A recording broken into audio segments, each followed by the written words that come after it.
السلام علیکم ورحمۃ اللہ وبرکاتہ۔ محترم سامعین، خواتین و حضرات، اجالا چاندنی امید اسلامک چینل سے میں آپ کی خدمت میں ویڈیو لے کر حاضر ہوا ہوں۔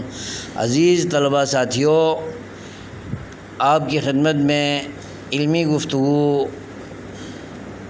کر رہا ہوں، توجہ کریں۔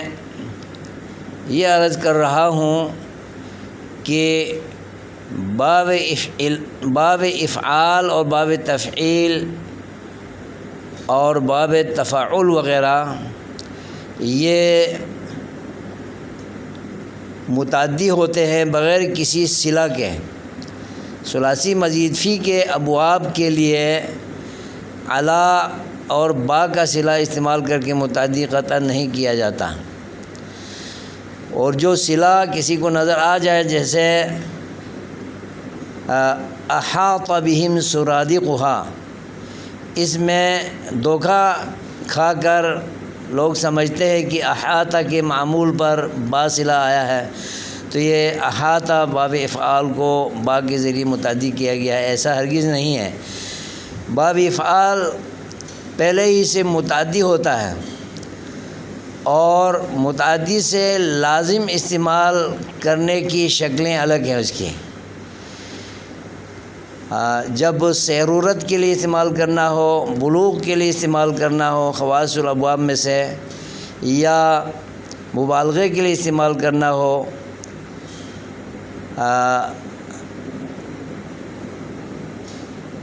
یعنی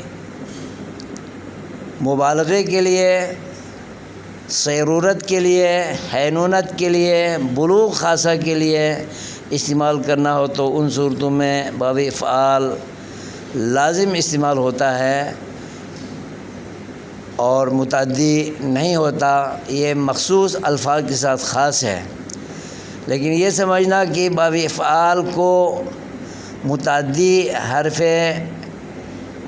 جار با کے ذریعے یا حرف جار علا کے ذریعے متعدی کیا جاتا ہے، اس کے معمول پر با حرف جر نظر آنے کی وجہ سے دھوکہ کھا کر یہ کہتے ہیں، یہ ایسا نہیں۔ جو با استعمال ہوا احاط بہم سرادقها، تو یہ با تزیین کلام کے لیے، تحسین کلام کے لیے یہاں استعمال ہوا ہے۔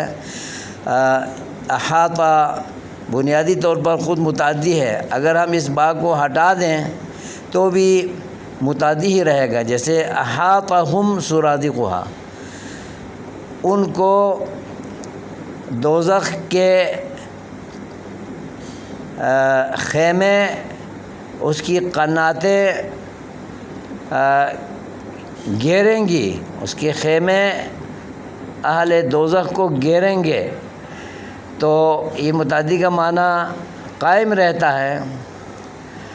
اور تزیین اور تحسین کلام کے لیے اللہ تبارک و تعالیٰ نے بلاغی طور پر یہ با حرف جر کو استعمال کیا ہے، تعدیہ کے لیے ہرگز نہیں ہے۔